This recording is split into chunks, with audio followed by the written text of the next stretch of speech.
आप सभी का बहुत बहुत स्वागत है दृष्टि एचसीएस पर, जहां पर आप जानते हैं कि एक बेहतरीन वीडियो सीरीज आपके लिए शुरू की गई है, जहां हरियाणा सिविल सर्विसेज के सभी संबंधित विषयों के महत्वपूर्ण टॉपिक्स पर आपको मिल रही हैं ये वीडियोस। और ये उन टॉपिक्स पर वीडियोस है जिस पे एग्जाम में क्वेश्चन आने की संभावना बहुत ज्यादा है।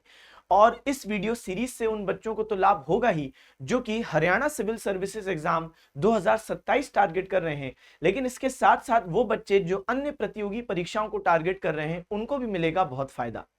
यहां पर मैं आपको इंडियन हिस्ट्री विषय डील करने वाला हूं और इतने दिनों से हम लोग उस पर वीडियोस देख भी रहे हैं, जबकि अन्य विषय विशेषज्ञ अलग अलग विषयों में डील करेंगे जिनकी मुलाकात आपसे समय समय पर होगी। तो नियमित रूप से इस वीडियो सीरीज से जुड़े रहना है और अपने सरकारी नौकरी को पाने के सपने को एक कदम हर दिन आगे की ओर बढ़ाना है। चले, तो आज हमारा जो टॉपिक है वो है दिल्ली सल्तनत या दिल्ली सल्तनत। तो मध्यकालीन भारत का बहुत महत्वपूर्ण ये टॉपिक। और आज दिल्ली सल्तनत में हम लोग दो वंश टारगेट करने वाले हैं।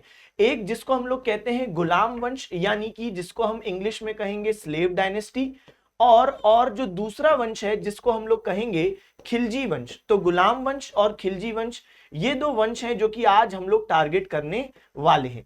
तो सबसे पहली बात, अगर मैं कहता हूं दिल्ली सल्तनत, तो यहां पे कब से कब तक की कहानी है, तो 1206 से 1526 ये है दिल्ली सल्तनत की कहानी। 1206 से 1526 ये है बच्चे आपका दिल्ली सल्तनत। अब यहां पे दिल्ली सल्तनत में हम बात करें तो 5 फैमिलीज आती हैं, 5 वंश आते हैं। तो सबसे पहले आता है गुलाम वंश 1206 से 1290, और फिर खिलजी वंश 1290 से 1320। ये जो 5 वंशों में सबसे कम समय किसी ने शासन किया तो खिलजी वंश ने ही शासन किया, और उसके बारे में भी हम आगे चल के आज की ही इस सेशन में डिटेलिंग करेंगे। तो सबसे पहले हम लोग गुलाम वंश पर आते हैं। तो यहां पर बच्चे जब हम लोग बात करते हैं गुलाम वंश या स्लेव डायनेस्टी, तो यहां पे हमको कितने लोगों को पढ़ना है, तो अब देखो गुलाम वंश या स्लेव डायनेस्टी जो 1206 से 1290 है, इसमें कई सारे वंश हैं। सॉरी, जो गुलाम वंश है इसके अंदर कई सारे शासक हैं, लेकिन हमारे लिए जो काम के शासक है वो कौन है, तो कुतुबुद्दीन ऐबक, इल्तुतमिश, रजिया सुल्तान और बलबन।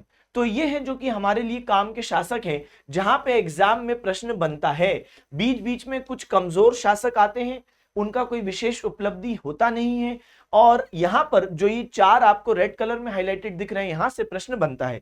तो सबसे पहले हम लोग डिस्कस कर रहे हैं बच्चे कुतुबुद्दीन ऐबक। अब देखो, ये कुतुबुद्दीन ऐबक असल में एक गुलाम हुआ करते थे। एक व्यक्ति थे मोहम्मद गौरी, उनके गुलाम हुआ करते थे। मोहम्मद गौरी ने इंडिया में कई बार अटैक किया, और जब मोहम्मद गौरी इंडिया पर अटैक करके वापस चले जाते थे अपने क्षेत्र, तो इंडिया पर कब्जा किया, और नॉर्थ इंडिया पर कब्जा करने के बाद अपने क्षेत्र वापस गए। तो यहां पर भारत का इंचार्ज, भारत के क्षेत्रों का प्रभारी बना के जाते थे कुतुबुद्दीन ऐबक को। और जब मोहम्मद गौरी की डेथ हो जाती है, तब कुतुबुद्दीन ऐबक डिक्लेयर करते हैं कि भाई अब तो जो मेरा मास्टर था, जिसका मैं गुलाम था, वो मर गया, इसलिए अब मैं हूं स्वतंत्र। और इस तरीके से ये दिल्ली सल्तनत की स्थापना करते हैं, गुलाम वंश की स्थापना करते हैं। अच्छा, गुलाम वंश को गुलाम वंश कहते क्यों हैं, कभी ये भी आपके मन में आया हुआ कि गुलाम वंश को गुलाम वंश आखिर क्यों कह रहे हैं? इसलिए कह रहे हैं क्योंकि इस वंश में हम देखते हैं कि जो कुछ ही महत्वपूर्ण लोग हैं, उनमें से आप देखो कि 3 ऐसे सुल्तान हैं जो कि सुल्तान बनने से पहले गुलाम थे। जैसे कुतुबुद्दीन ऐबक, ये गौरी के गुलाम, और आगे चल के एक सुल्तान बनेंगे इल्तुतमिश, ये ऐबक के गुलाम थे सुल्तान बनने से पहले। आगे चल के एक व्यक्ति सुल्तान बनेंगे बलबन, ये गुलाम थे इल्तुतमिश के सुल्तान बनने से पहले। तो बताओ, अब आप ये सोचो कि क्योंकि यहां पर ऐबक जो है वो गौरी के गुलाम थे, और जो इल्तुतमिश हैं वो ऐबक के गुलाम थे, और जो बलबन है ये इल्तुतमिश के गुलाम थे। तो यही कारण है, क्योंकि यहाँ पे 4 तो हम महत्वपूर्ण लोग बोल रहे हैं, इनमें से भी 3 ऐसे सुल्तान जो सुल्तान बनने से पहले किसी ना किसी गुलाम थे। यही कारण है कि इतिहासकारों ने इस वंश का नाम गुलाम वंश यानी स्लेव डायनेस्टी रखा है। अब सबसे पहले हम लोग यहाँ पर बात करें कुतुबुद्दीन ऐबक के बारे में। तो बेटा, जो कुतुबुद्दीन ऐबक है, इनका कैपिटल था लाहौर। तो लाहौर इनने अपनी राजधानी बनाई थी, और इनके टाइम पर काफी चीजों का कंस्ट्रक्शन हुआ। जैसे कुतुबुद्दीन ऐबक ने कंस्ट्रक्ट करवाया 2.5 दिन का झोपड़ा। माना जाता है कि ये 2.5 दिन का झोपड़ा मात्र 2.5 दिन में बनवाया गया था, और इसलिए इसको 2.5 दिन का झोपड़ा बोलते हैं। ये अजमेर में स्थित एक मस्जिद है और यहाँ पर पहले एक संस्कृत कॉलेज होता था, उसी के ऊपर ये बनाया गया, यानी कि ये संस्कृत कॉलेज ही था जिसको तोड़ फोड़ करके यहाँ पे बनवाया गया 2.5 दिन का झोपड़ा अजमेर में। तो ए से 2.5 दिन का झोपड़ा और ए से अजमेर। चलिए अब हम लोग बात करें और क्या बनवाया इनने। तो बच्चे दिल्ली की पहली मस्जिद जिसको हम लोग कहते हैं कुव्वतुल इस्लाम मस्जिद, ये दिल्ली की पहली मस्जिद ये भी बनवाई है कुतुबुद्दीन ऐबक ने। तो कुतुबुद्दीन ऐबक ने 2.5 दिन का झोपड़ा बनवाया। कुतुबुद्दीन ऐबक ने ही कुव्वतुल इस्लाम मस्जिद दिल्ली में बनवाई। ये कुतुब मीनार परिसर के अंदर है। कुतुब मीनार परिसर का मतलब ये है कि जैसे यहां पर हमने बोला कुतुब मीनार, यहां पर हमने बोला कुव्वतुल इस्लाम मस्जिद, तो ये परिसर एक ही है। एक ही परिसर के अंदर कुतुब मीनार, कुव्वतुल इस्लाम मस्जिद, और अभी यहाँ पे और भी चीजें मैं समय समय के साथ ऐड ऑन करूंगा। अब कुतुब मीनार का निर्माण भी हम देखते हैं कि कुतुबुद्दीन ऐबक ने शुरू करवाया। क्यों? ये कुतुब मीनार उसके खुद के नाम पे नहीं है, बल्कि वो एक सूफी संत को बहुत मानते थे जिनका नाम था ख्वाजा कुतुबुद्दीन बख्तियार काकी, और उन्हीं के स्मरण में, याद में बनवाया गया कुतुब मीनार। इसका जो सबसे पहला जो ग्राउंड फ्लोर है वो कुतुबुद्दीन ऐबक ने बनवाया, लेकिन इससे पहले वो इसको कंप्लीट करवाते तो कुतुबुद्दीन ऐबक की डेथ हो गई। और इसके बाद आगे जो एक सुल्तान बनते हैं जिसका नाम है इल्तुतमिश।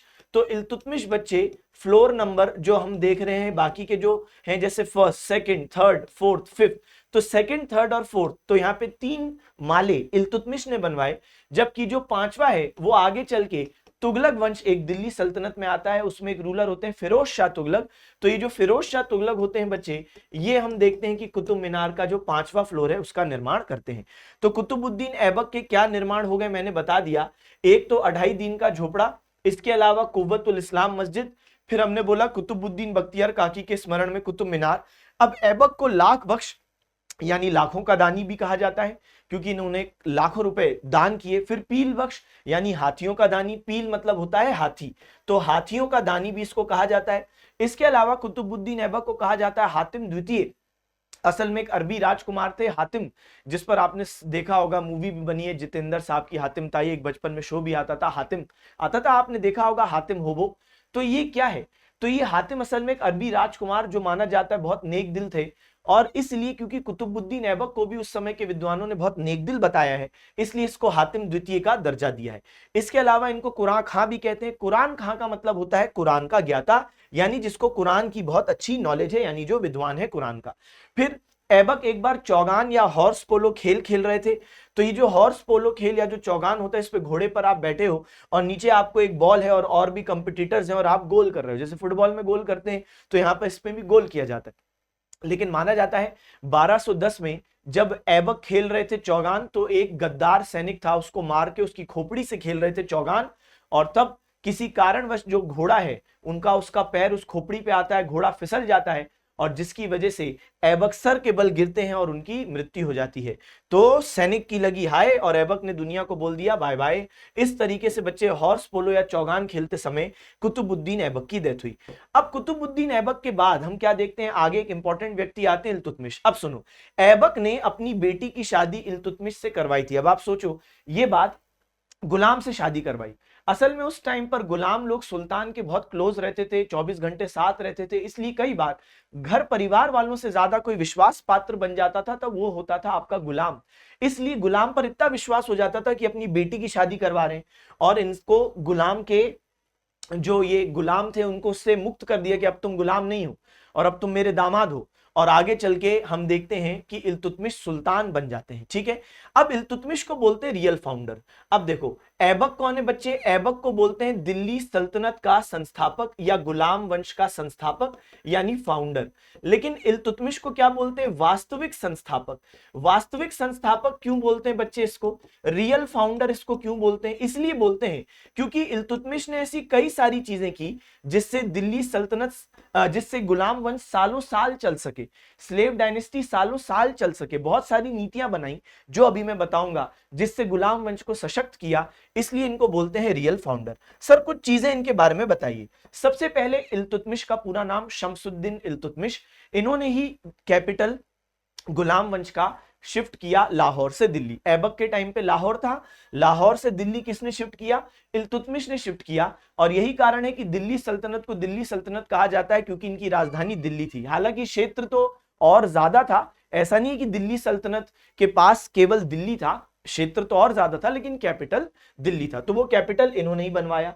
और क्या किया, और कहानी सुने तो उस टाइम पर मंगोल एम्पायर बहुत स्ट्रांग हुआ करता था, जिसके एक रूलर हुआ करते थे चंगेज खान, आपने नाम सुना होगा। तो ये लोग बड़े क्रूर हुआ करते थे, किसी भी क्षेत्र पे हमला करते थे तो वहां पर सबको मार देते थे, यहां तक कि महिलाओं और बच्चों को भी मार देते थे। अब एक बार चंगेज खान ने ख्वारिज्म एम्पायर पर हमला किया। ख्वारिज्म एम्पायर के रूलर थे ख्वारिज्म शाह, उनको जान से मार दिया। और ख्वारिज्म शाह का एक बेटा था जिसका नाम था जलालुद्दीन मांग बरनी। और ये जो जलालुद्दीन मांग बरनी था, तो बच्चे ये भागता भागता आया इधर दिल्ली सल्तनत की बॉर्डर्स तक। यहां पर रूलर कौन है बच्चे? इल्तुतमिश। जलालुद्दीन मांग बरनी ने अपना एक राजदूत, एक एम्बेसडर भेजा इल्तुतमिश के पास कि मुझे आप अपने यहाँ पे शरण दे दो। लेकिन इल्तुतमिश ने जलालुद्दीन मांग बरनी को कोई रिस्पॉन्स नहीं दिया, क्योंकि इल्तुतमिश बहुत अच्छे से जानते थे कि अगर जलालुद्दीन मांग बरनी को दिल्ली सल्तनत में आने दिया, गुलाम वंश के अंदर वाला जो क्षेत्र है यहाँ पे आने दिया, तो ऑब्वियस सी बात है कि चंगेज खान फिर इसके पीछे पीछे इन पर भी अटैक करेगा। और चंगेज खान बहुत स्ट्रांग था, हो सकता था भाई कि इल्तुतमिश खत्म हो जाए, दिल्ली सल्तनत खत्म हो जाए, कुछ भी हो सकता था। इसलिए इल्तुतमिश ने जलालुद्दीन मांग बरनी को शरण नहीं दी, और इस तरीके से अपनी मंगोल नीति की वजह से इसने दिल्ली सल्तनत को उस समय बचा लिया। वरना अटैक होता तो भाई आप देख ही रहे हो, साइज में देखो कितना बड़ा फर्क है। तो यहाँ पे इल्तुतमिश का वंश है इलबारी। असल में इल्तुतमिश ठीक घर का व्यक्ति था, और हम देखते हैं कि शुरू से कोई गुलाम नहीं था। और हम ये भी देखते हैं कि ये अपने सभी सगे भाइयों में बहुत टैलेंटेड था, इसलिए इसके सगे भाई इससे बहुत चिढ़ते थे, क्योंकि हर कोई इसके इल्तुतमिश की तारीफ करता था, इसलिए भाई चिढ़ते थे। एक बार जब हम देखते हैं कि घर वाले माता पिता नहीं थे घर पे, तब भाइयों ने इसको पकड़ा इल्तुतमिश को, और गुलामों के बाजार में इसको बेच दिया। आगे चल के इसको ऐबक ने खरीदा और इसकी क्वालिटी से इंप्रेस होकर अपनी बेटी की शादी करवाई, इसको गुलाम के टैक्स से फ्री किया, और फिर ये आगे चल के सुल्तान बना। और हमने देखा कि इसने राजधानी दिल्ली बनाई, जलालुद्दीन मांग बरनी को आश्रय देने से इनकार किया, और चंगेज खान के प्रकोप से भारत को इस तरीके से इसने बचाया। और देखो बेटा इसने क्या किया। अब इल्तुतमिश को क्यों कहते हैं वास्तविक संस्थापक, रियल फाउंडर? क्या किया? जैसे इल्तुतमिश ने सिक्के चलाए चांदी के, सिल्वर के, जिसको हम कहते हैं टंका। और आज भी शब्द है जैसे टंका, आपने यही शब्द जो टंका है समय के साथ तनख्वाह बन जाता है, क्योंकि उस टाइम पर दिल्ली सल्तनत में जैसे किसी को सैलरी मिल रही है, मान लो सैनिकों को, तो टंका में ही मिलती थी। तो लोग एक दूसरे से बोलते थे तुम्हारी टंका कितनी है, तुम्हें कितने टंका मिलते हैं। तो वही आज भी है कि तुम्हारी तनख्वाह कितनी है, तो टंका ही तनख्वाह बन गया। तो ये चांदी के सिक्के हैं, ये सिल्वर कॉइन्स हैं, जिसको हम लोग बोलते हैं बच्चा टंका। समझ गए? ये इल्तुतमिश ने शुरू की। इसके अलावा इनने कॉपर कॉइन्स शुरू किए, जिसको हम कहते हैं जीतल, तो ये इल्तुतमिश ने शुरू किए। और ये टंका, ये जीतल, ये बैकबोन बने किसके? तो मध्यकालीन भारत में जो दिल्ली सल्तनत है उसकी करेंसी, तो यहाँ पे सबसे ज्यादा टंका का इस्तेमाल हो रहा था। ठीक है, आगे और भी जो सुल्तान आएंगे वो भी टंका का इस्तेमाल कर रहे थे, लेकिन शुरुआत किसने की? इल्तुतमिश। फिर इल्तुतमिश ने एक व्यवस्था शुरू की जिसको हम कहते हैं एकता व्यवस्था, जहां पर इल्तुतमिश ने अपने साम्राज्य को बच्चे अलग अलग भूमि के टुकड़े यानी एकता में डिवाइड किया। जैसे आज इंडिया में 28 राज्य हैं, वैसे ही ये एक आप राज्य मान सकते हो, इसको ही हम कह रहे हैं एकता। तो एकता मतलब क्या होता है बच्चे? एक प्रांत है ना, प्रांत या स्टेट या राज्य, और इसका जो हेड होता था, जैसे आज जो राज्य का हेड होता है उसको हम कहते हैं राज्यपाल या गवर्नर, और उस टाइम पर जो एकता का हेड होता था उसको हम कहते थे मुक्ति। क्या बोलते थे बेटा? मुक्ति या वली। तो इल्तुतमिश ने ये व्यवस्था शुरू की, जहां पर इल्तुतमिश तो खुद दिल्ली में बैठ रहे हैं, लेकिन उनने अलग अलग भूमि के हिस्से अलग अलग मुक्ति वली को दे दिए, जिनका काम था कि उनके क्षेत्र में जितने भी लोग रह रहे हैं उनसे कर या टैक्स इकट्ठा करो। जैसे मान लो ये एक एकता है और यहाँ पर एक मुक्ति है जिसका नाम हम दे रहे हैं M1 मुक्ति। तो इसका काम क्या था? इसको इस क्षेत्र में जितने भी लोग रह रहे हैं उनसे टैक्स इकट्ठा करना है, और यहाँ पर सेना यानी आर्मी मेंटेन करना है। सेना यानी आर्मी मेंटेन करो, यानी घोड़े घुड़सवार मेंटेन करो, और लॉ एंड ऑर्डर कानून व्यवस्था मेंटेन करो। और जो भी आपका इनकम है, जैसे 1000 रुपए का आपके पास इनकम आया और आपका खर्चा आर्मी और लॉ एंड ऑर्डर और खुद की सैलरी में मान लो 600 रुपए का खर्चा हो गया, जो बचे हुए 400 रुपए हैं वो आपको किसको लौटा देने हैं? सुल्तान को लौटा देने हैं, और इस अमाउंट को कहा जाता था फवाजिल। इस तरीके से इल्तुतमिश को बैठे बिठाए हर एक एकता हर एक इक्ता से, हर एक जमीन के टुकड़े से पैसा मिलने लगा, यानी टैक्स कलेक्शन की जिम्मेदारी किसी और की, आर्मी मेंटेन करने की जिम्मेदारी किसी और की, बैठे बैठे इसको हर जगह से पैसा मिल रहा है, तो इसलिए इसका एक बड़ा स्ट्रॉन्ग सिस्टम है इक्ता सिस्टम।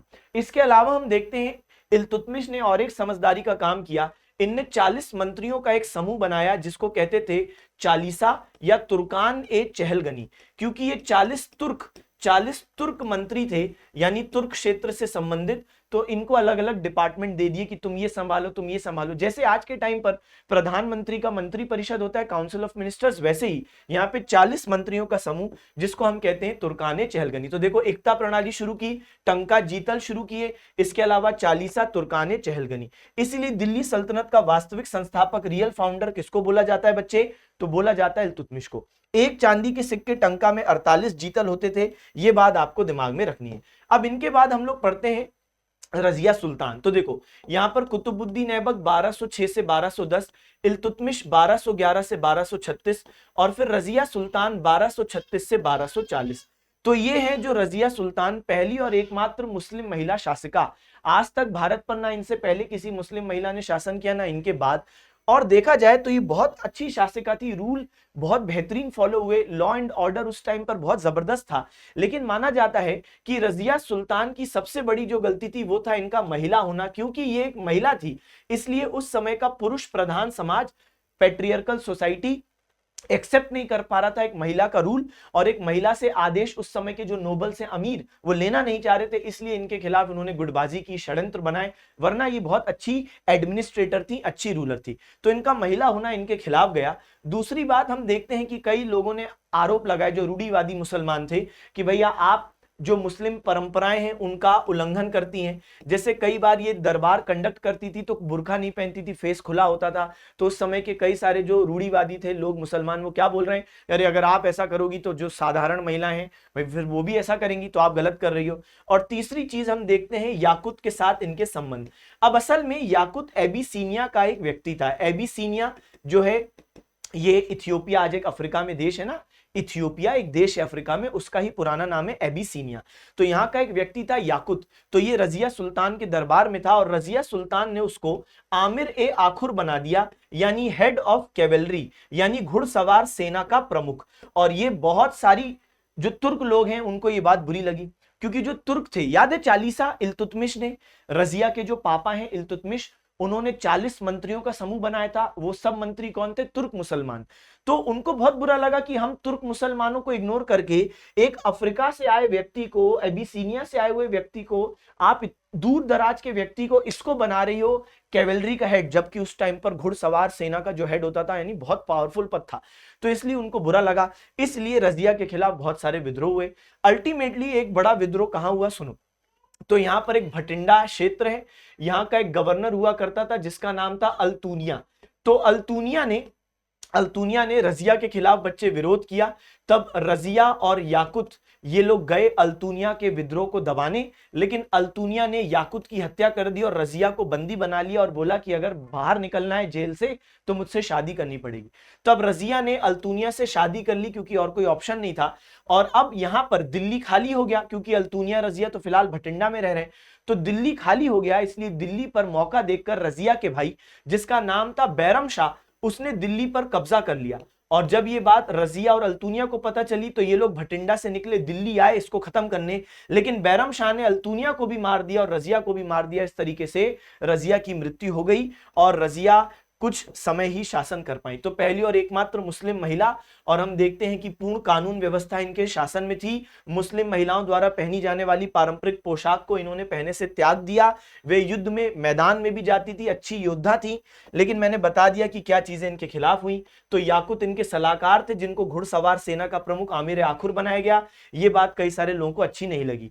और हमने देखा अल्तूनिया भटिंडा का गवर्नर, उसने विद्रोह किया पहले, और फिर हमें पता है कि ये वहां पे विद्रोह खत्म करने गए, याकूत मारे गए। फिर अल्तुनिया ने शादी कर ली रजिया से। उसके बाद आगे चल के अल्तुनिया और रजिया दोनों ही मारे गए बहराम शाह के हाथों, जो रजिया के ही भाई हैं। चलो अब हम लोग अगले व्यक्ति को डिस्कस करते हैं। अब आप देखो तो यहाँ पे देखो रजिया का भाई बहराम शाह, लेकिन ये कमजोर रूलर था। आगे चल के एक इंपॉर्टेंट रूलर आएगा जिसका नाम होगा बलबन।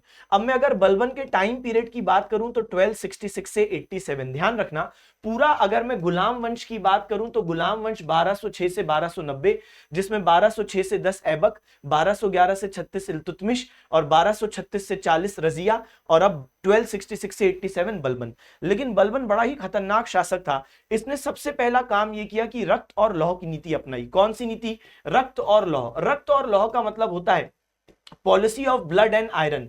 इसका मतलब है कि कोई भी अगर आपके खिलाफ विद्रोह करने की सोच रहा है या कर रहा है तो बिल्कुल माफ मत करो, सीधे खत्म करो। कोई भी आपका विरोधी है सीधे खत्म करो। तो इसलिए बलबन ने सबसे पहले वो जो 40 मंत्री थे, तो बच्चे वो चालीसा का सिस्टम ही खत्म कर दिया, क्योंकि बलबन को मालूम है कि किस तरीके से इस चालीसा ने रजिया सुल्तान को परेशान किया और आगे चल के अन्य सुल्तानों को भी परेशान किया। इनफैक्ट बलबन खुद एक चालीसा का पार्ट था।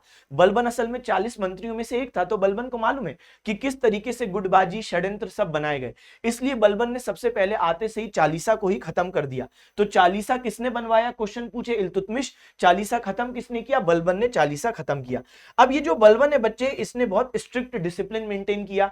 इसने सुल्तान के पद को बहुत ऊंचा कर दिया। इसने बोला कोई भी मेरे दरबार में आए सबसे पहले सिजदा करो, यानी अपना माथा मेरे सामने जमीन पर टिकाओ, और फिर आगे आओ, उसके बाद करो पैबोस। पैबोस मतलब आप अपना माथा मेरे पांव पे रखो और मेरे फीट को किस करो। तो सिजदा यानी और पैबोस। तो सिजदा और पैबोस इसने सिस्टम शुरू किए। क्यों? ताकि दरबार में डिसिप्लिन मेंटेन हो। जो सुल्तान की इज्जत खत्म हो गई है, सुल्तान को कोई भी मार दे रहा है, कठपुतली समझ रहा है ना, गुटबाजी कर रहा है, वो सब खत्म करने के लिए खौफ का माहौल क्रिएट किया। और इसने अपने पद को इतना ऊंचा उठाया, सामने वाले लोगों को, हर व्यक्ति को इतना नीचा करके दिखाया कि व्यक्ति इसके खिलाफ विद्रोह करने से पहले 10 बार सोचे। इतना ही नहीं, इसने बोला कि भाई कि ये तो सिजदा और पैबोस तो है, लेकिन बलबन ने एक उपाधि ली जिल्लिल्लाह, यानी अल्लाह की छाया। तो यहां पर अपने आप को अल्लाह की छाया बताया कि यानी मेरे खिलाफ विद्रोह करना मतलब अल्लाह के खिलाफ जाना। फिर इसने एक सिस्टम ऑफ स्पाइस, यानी कि बच्चे इसने बरीद नाम के जासूस भी क्रिएट किए, जो इसको बताते थे कि कौन आपके खिलाफ है। कोई भी हिंट इसको देता था कि ये आपके खिलाफ जा रहा है, तुरंत ही उसको मरवा देते थे, ताकि वो बड़ा विरोधी बन ही ना पाए। इसके अलावा हम देखते हैं कि एक बार मेवाती नाम के कुछ डकैत थे, जिन्होंने फ्राइडे को जब जुम्मे की नमाज होती है तो कई सारे मुसलमान लोग नमाज में गए हुए थे, तो दिल्ली में दुकानें अपनी खोल के नमाज पढ़ने गए।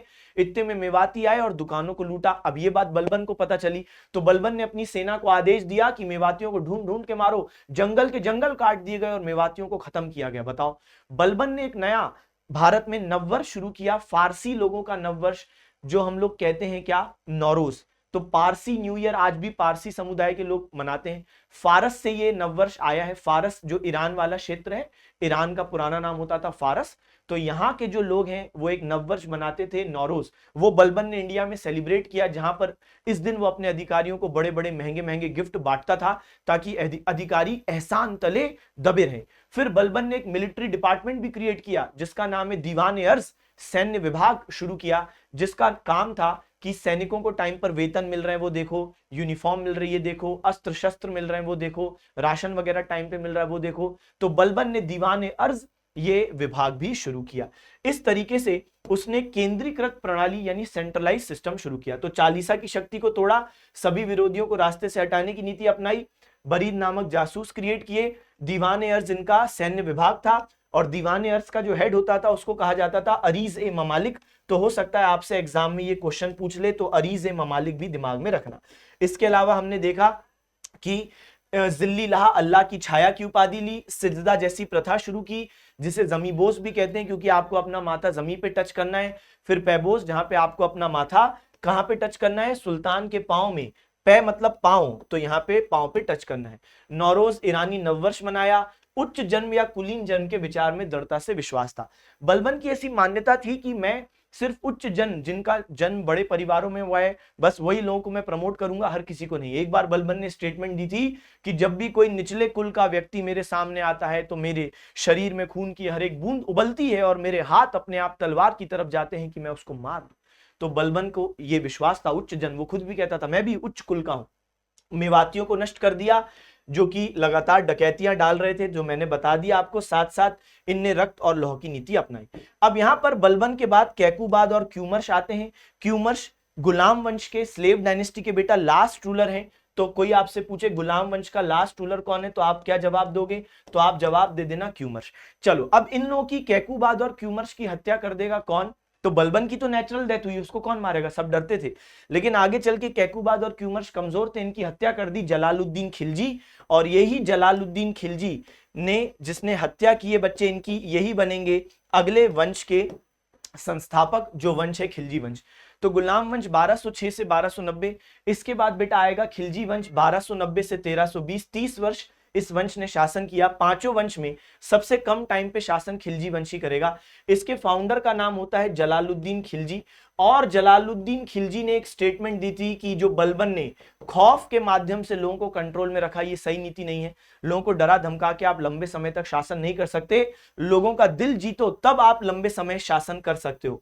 तो ये 1290 से 96 खुद ज्यादा शासन खुद नहीं कर पाए, बातें बता रहे हैं बलबन को। बलबन ने तो फिर भी 21 वर्ष शासन किया, 1266 से 1287, और ये सिर्फ 6 से 7 वर्ष ही शासन कर पाए। तो जलालुद्दीन खिलजी ने क्या बोला कि अगर आपको लंबा समय शासन करना है तो क्या करना है बच्चे, तो आपको सद्भावना और समर्थन लोगों का प्राप्त करना है, तब आप लंबे समय तक शासन कर सकते हो। लेकिन खुद ज्यादा लंबे समय तक शासन खैर कर नहीं पाए। और बात करें एक इतिहासकार है जियाउद्दीन बर्नी, और बेटा जियाउद्दीन बर्नी ने जलालुद्दीन खिलजी के लिए लिखा है कि इतना अच्छा सुल्तान था कि इसका किसी चींटी को भी मारने का इरादा नहीं था। सही बात है, चींटी नहीं मारते, सीधे चींटा मारते हैं। 2 इंसान मार दिए, कैकुबाद और क्यूमर्श। और तुम्हें बताऊं, वो जो क्यूमर्श था वो तो 3 साल का बच्चा था, जो लास्ट रूलर है, 3 साल के बच्चे को मार दिया, खुद बन गए सुल्तान। और बातें क्या हो रही हैं कि चींटी को भी नहीं मारते थे, बताओ। चल, अब इनके बाद जो व्यक्ति अगला रूलर बनेगा उसका नाम है अलाउद्दीन खिलजी। तो ये अलाउद्दीन खिलजी की कहानी क्या है जरा समझते हैं। तो देखो, जब जलालुद्दीन खिलजी यहाँ पे दिल्ली में रूलर थे, तो उस टाइम पर यहाँ पर एक क्षेत्र था जिसका नाम है कड़ा और माणिकपुर। तो कड़ा और माणिकपुर नाम का एक क्षेत्र, और यहाँ का जो मुक्ति था, जो वली था, यानी जो इक्ता जो संभाल रहा था, उस व्यक्ति का नाम था अली गुरशाप। तो एक बार अली गुरशाप ने क्या किया, यहाँ महाराष्ट्र वाले क्षेत्र में आज, तो यहाँ पर उस समय एक राज्य मौजूद था जिसका नाम है देवगिरी। तो देवगिरी नाम का राज्य था। अली गुरशाप ने वहां पर अटैक किया, बहुत यहाँ पे पैसा लूटा, संपत्ति लूटी, और पूरा का पूरा अपने पास कड़ा माणिकपुर में ले आया। लेकिन उस टाइम पर एक रूल था कि अगर आप सुल्तान के मुक्ति हो, वली हो, उसके अधीन हो, तो आप जो भी आप लूट रहे हो उसका कुछ हिस्सा सुल्तान को दो। लेकिन ये अली गुरशाप ने किया नहीं। तो जलालुद्दीन खिलजी ने पत्र लिख के इसको बहुत चिल्लाया कि भैया तुम्हारी ऐसी कैसी हिम्मत हो गई, तुम पैसा नहीं दे रहे हो, इतनी हिम्मत। तब ये लिखते हैं रिवर्स में पत्र की गलती हो गई बहुत बड़ी मुझसे, प्लीज आप मुझसे आके यहाँ पे ले जाइए आपका हिस्सा। और एक और बात बता दूं, ये जो अली गुरशाप है ये जलालुद्दीन खिलजी का भतीजा भी था और दामाद भी था। तो इसने ये पत्र में लिखा कि आप आओ मुझसे मिल भी लो इस बहाने, और प्लीज अपना शेयर ले जाओ, आज के बाद ये गलती नहीं करूंगा, प्लीज आप ले जाओ, मैं आपके पास नहीं आऊंगा, मैं डर रहा हूं कहीं आप मुझे कुछ करना दो, आप ही आ जाओ। तो जलालुद्दीन खिलजी ने गलती की, वो यहाँ पे अपना शेयर लेने गए, और यहीं पर मिलन समारोह में अली गुरशाप ने जलालुद्दीन खिलजी अपने ही ससुर जी को मार दिया, और इस तरीके से यही अली गुरशाप बन गए नए सुल्तान, और अली गुरशाप ही हैं अलाउद्दीन खिलजी। तो अलाउद्दीन खिलजी का ओरिजिनल नेम क्या है बच्चे, अली गुरशाप। अब देखो यहाँ पे इनके बारे में कुछ बातें समझते हैं। क्या बातें, तो अलाउद्दीन ने कुछ सिस्टम शुरू किए, जैसे दाग और चेहरा। अब ये दाग और चेहरा सिस्टम क्या है, असल में अलाउद्दीन को ये बात पता चली, क्योंकि वो खुद भी मुक्ति रह चुके थे, तो उनको पता था कि बहुत ज्यादा चीटिंग भ्रष्टाचार हो रहा है। कई बार मुक्तिया वली बताते थे कि हम इतने घोड़े और इतने घुड़सवार रखे हुए हैं, और उसका पैसा माइनस करके सुल्तान को जो फवजिल था वो देते थे। लेकिन ये बात अली गुरशाप को मालूम थी कि असली में उतने घोड़े और घुड़सवार रखते नहीं है। जैसे कोई मुक्ति या वली है जिसको हम कह रहे हैं M1, और ये कह रहा है कि मैंने 500 घोड़े और 500 घुड़सवार रखे हुए हैं, लेकिन असली में इसने कितने रखे हुए हैं, मान लो बेटा असली में इसने रखे हुए हैं 250, और बता कितने रहा है 500। तो यहाँ पे सुल्तान को बता रहा है कि मैंने ज्यादा घोड़े और घुड़सवार रखे हैं, और ज्यादा पैसा डिडक्ट कर रहा है, और कम पैसा सुल्तान तक पहुंचा रहा है। तो अलाउद्दीन को सब मालूम था, क्योंकि वो खुद कर चुका था ये सब। इसलिए अलाउद्दीन ने बोला हम सर्वे करेंगे। लेकिन फिर इसका भी सोल्यूशन ढूंढ लिया गया। जिस भी दिन सर्वे होता था, जैसे M1 के पास सर्वे है, अब इसने असली में 250 घोड़े और 250 घुड़सवार रखे, लेकिन इसने बताया है 500 500। तो जिस दिन सर्वे होता था ये M2 से उधार ले लेता था कि भैया तू अपने मुझे घोड़े घुड़सवार उधार दे दे, तो M2 इसकी मदद कर देता था, तो ये बच जाता था। सो ये भी अलाउद्दीन खिलजी को पता चल गया। फिर इसने एक सिस्टम निकाला दाग और चेहरा, जहां पर अलाउद्दीन ने कहा कि जिस भी दिन हम सर्वे करेंगे, जैसे M1 क्या सर्वे, तो जिस भी दिन हम सर्वे करेंगे उस दिन जो भी घोड़े हमको दिखाए जाएंगे हम उन घोड़ों पर एक गरम गरम मार्क लगा देंगे, इसको हम कहते थे दाग, की दाग लगा देंगे, एक सिंबल। हर एक मुक्ति का एक यूनिक सिंबल था। जैसे मान लो यहाँ पे M1 लिख दिया जितने भी घोड़े दिखाए गए, तो जाहिर सी बात है बेटा अब क्या सर्वे वाले दिन कोई भी मुक्ति किसी की भी मदद करेगा? नहीं करेगा। क्यों?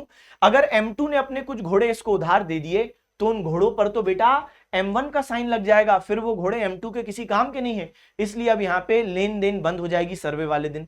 और ये तो हो गया दाग। चेहरा सिस्टम क्या था? यहाँ पर जो सैनिक होते थे, घुड़सवार होते थे, अब उन पर तो आप दाग लगाओगे नहीं, गरम गरम इंसान है, तो उस पर क्या करोगे? तो वहां पे उनका जो हुलिया है, जो चेहरे के फीचर है कि किसी के बाल लंबे हैं, किसी को कट लगा हुआ है, किसी को तिल है, ये सब नोट डाउन कर लिया जाता था, ताकि वो सैनिक के मन में ये डर रहे कि कभी अगर वो कहीं दूसरे मुक्ति के यहाँ जा रहा है, फ्रॉड कर रहा है, फर्जीवाड़ा कर रहा है, और अगर वो उसका फेशियल फीचर मैच कर गया तो फिर उसको सजा मिलेगी। इसलिए यहाँ पे सर्वे वाले दिन जो मुक्ति वाली थे वो जाते भी जो घुड़सवार थे अब वो किसी दूसरे मुक्ति के यहाँ जाने से मना कर देते थे कि हम नहीं जाएंगे, फंस गए तो। इसके अलावा अलाउद्दीन ने कॉन्सेप्ट शुरू किया किंगशिप नोज नो किंगशिप, यानी राजत्व कोई रिश्तेदारी नहीं जानता। यानी अलाउद्दीन ने कहा कि देखो भैया मेरा कोई भाई हो रिश्तेदार हो कोई फर्क नहीं पड़ता, न्याय के आगे मैं कुछ नहीं देखूंगा, अगर किसी ने गलत किया है मेरा अपना भी है तो मैं उसको सजा दूंगा। तो देखो अलाउद्दीन खिलजी एक अच्छा प्रशासक था। जो उसकी आलोचना होती है वो होती है उसके मिलिट्री कैंपेन्स की वजह से। मिलिट्री कैंपेन्स का मतलब है कि जो उसके सैन्य अभियान है, जिसमें मैं अभी आपको जानकारी दूंगा। अच्छा, अलाउद्दीन ने अपनी कुछ बाजार सुधार नीति भी अपनाई। बाजार सुधार नीति का मतलब है मार्केट रिफॉर्म पॉलिसी। अब देखो मार्केट रिफॉर्म पॉलिसी या बाजार सुधार नीति क्या होती है जरा समझते हैं। तो अलाउद्दीन ने क्या किया, क्योंकि इनके टाइम पर बहुत सारे सैनिक आए दिन आ रहे थे कि भैया महंगाई बहुत बढ़ रही है, और अलाउद्दीन को बड़ी सेना मेंटेन करना पड़ रहा था। क्यों? क्योंकि अलाउद्दीन के टाइम पर यहां पर मंगोल लोगों का अटैक बार बार इंडिया पे हो रहा था, तो अलाउद्दीन को बड़ी सेना मेंटेन करनी थी, और बड़ी सेना प्लस हर कुछ दिन में आ रहे हैं सैनिक की महंगाई बहुत बढ़ रही है। इसलिए अलाउद्दीन ने एक बाजार नियंत्रण नीति मार्केट कंट्रोल पॉलिसी बनाई, जहां पे उन्होंने रेट फिक्स कर दिए सामान के। तो अलाउद्दीन ने 3 मार्केट क्रिएट किए। पहला मार्केट खाद्यान्न तेल, तो यहां पर जितने भी दुकानदार थे उनको बता दिया गया कि सुल्तान ने ये रेट तय किया, इससे ज्यादा आप गेहूं चावल दाल वगैरह नहीं बेच सकते। दूसरा बाजार मवेशी घोड़े, क्योंकि सैनिक लोग घोड़े खरीदते थे, खच्चर खरीदते थे सामान उठाने के लिए, घोड़े युद्ध के लिए, दास खरीदते थे, तो उनका रेट भी फिक्स कर दिया गया। और तीसरा बाजार महंगे कपड़ों का था, यहाँ पे भी रेट फिक्स कर दिया गया। हर मार्केट के ऊपर एक शाहना नाम का अधिकारी क्रिएट किया, जिसका काम था कि जो भी दुकानदार हैं, तो जैसे शाहना नंबर 1, तो जो शाहना अधिकारी है वो जितने भी दुकानदार हैं जो कि खाद्यान्न का सामान बेच रहे हैं उनको बता देता था ये रेट है, इससे ज्यादा आप रेट ना लगाना, नहीं तो सजा दी जाती थी, कोड़े मारे जाते थे दुकानदारों को, नाक काट ली जाती थी, उंगली काट ली जाती थी, खतरनाक सजाएं। तो ये शाहना का काम था कि इंश्योर करो कि सही रेट पर सामान दिया जा रहा है। फिर अलाउद्दीन ने एक मार्केट भी क्रिएट किया, बाजार विभाग, जिसका नाम था बच्चे दीवान ए रियासत। तो जैसे बलबन ने क्रिएट किया था दीवान ए अर्ज, ये था सैन्य विभाग, वैसे ही अलाउद्दीन खिलजी ने एक मार्केट डिपार्टमेंट क्रिएट किया था दीवान ए रियासत, और यहां पे ये मार्केट डिपार्टमेंट एग्जाम में पूछा जाता है। इसके अलावा बात करें बच्चे, तो यहां पर अलाउद्दीन खिलजी के मिलिट्री कैंपेन्स देखो, तो सबसे पहले अलाउद्दीन ने मुल्तान पर अटैक किया, जहां पे जलालुद्दीन खिलजी का जो परिवार था और जलालुद्दीन का पुत्र था उसको खत्म कर दिया, ताकि वो भविष्य में कोई चैलेंज ना बन जाए।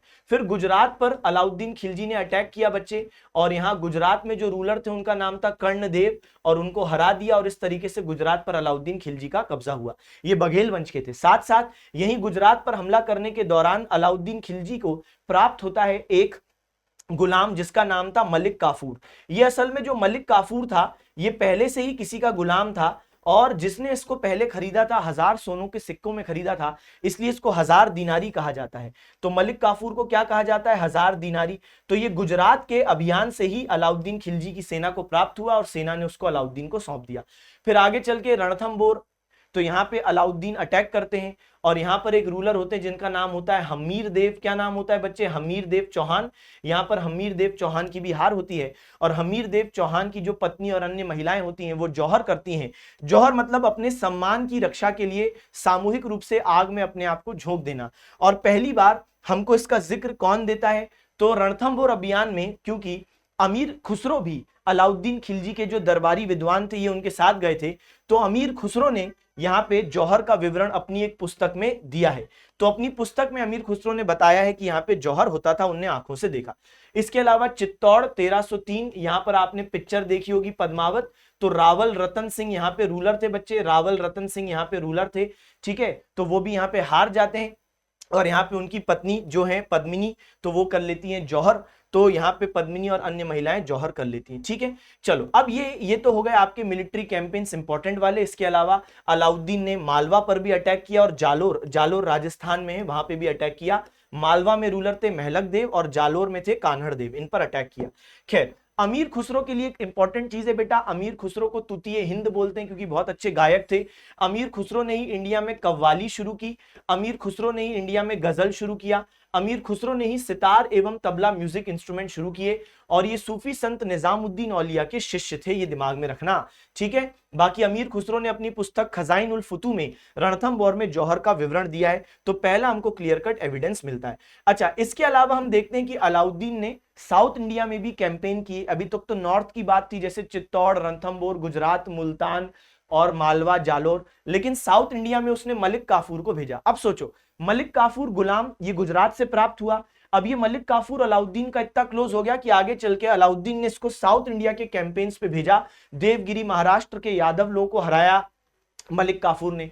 तो अलाउद्दीन की सेना का कमांडर बना मलिक काफूर। बताओ, गुलाम इतना प्रमोट हो गया।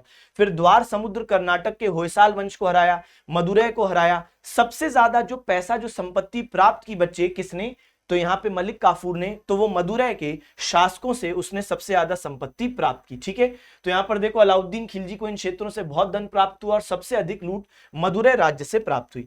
फिर हम लोग देखते हैं अलाउद्दीन ने क्या क्या बनवाया। अलाउद्दीन ने 1311 में अलई दरवाजा बनवाया। तो ये अलई दरवाजा है बच्चे, ये कुतुब मीनार परिसर में ही है। इसके अलावा उसने एक नई राजधानी सिरी का निर्माण किया। यहाँ पर उसने किला भी बनवाया जिसको हम कहते हैं सिरी किला, आज जर्जर अवस्था में। और इसके अलावा एक पानी की टंकी जिसको हम कहते हैं हौस खास, तो ये एक पानी की टंकी बनवाई। और इसके अलावा 1000 पिलर्स का एक महल बनवाया जिसको हम लोग कहते हैं 1000 सुतून, तो ये पिलर एक महल भी बनवाया। मुझे आशा है कि आपको आज ये गुलाम वंश और खिलजी वंश दोनों समझ में आया होगा। ध्यान रखें, खिलजी वंश का जो अंतिम शासक है, खिलजी वंश का जो अंतिम शासक है, जो लास्ट रूलर है, उसका नाम है मुबारक शाह खिलजी। तो अलाउद्दीन की डेथ होगी, उसके बाद संभल नहीं पाएगा खिलजी वंश और मुबारक शाह खिलजी लास्ट रूलर होगा। तो इसी के साथ आज हमने खत्म किया गुलाम और खिलजी वंश। आशा है वीडियो आपको अच्छी लगी। कमेंट सेक्शन में जरूर बताइएगा कैसी लगी। धन्यवाद।